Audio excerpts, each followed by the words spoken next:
mamaye duka ruhina ni ba zato ban shirya ba. Da gaske ka shiga kalbina kaudar ka ta yi mini gaggawa, ka mamaye duka ruhina ni ba zato ban shirya ba. Ni ma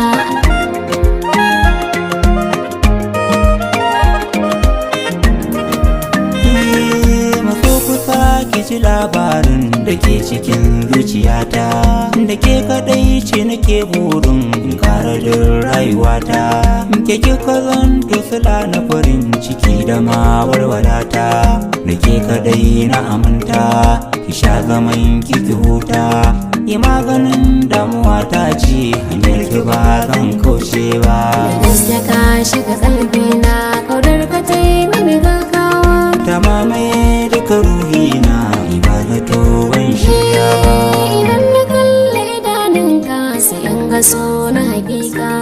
Idan na fara mafarkinka ni ba na so in farka. Ni na fito a cikin sanka a dole na yi kishinka. Komai ka so zan baka, gare na ka yi bajinta. Har abada ka nake kauna ba zan juya maka baya ba.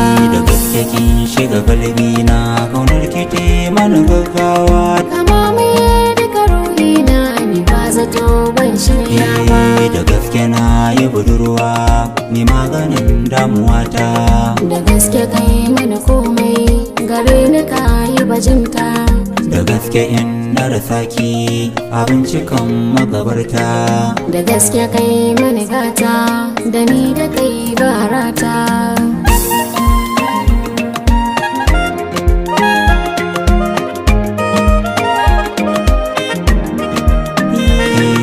Allah ka nunan aure na haifa yara a zassona wa'inda za su ji kayina su taimaka masu fara. Allah ka nunan aure na haifi yara zan sona waɗanda za su ji kayina su taimake na su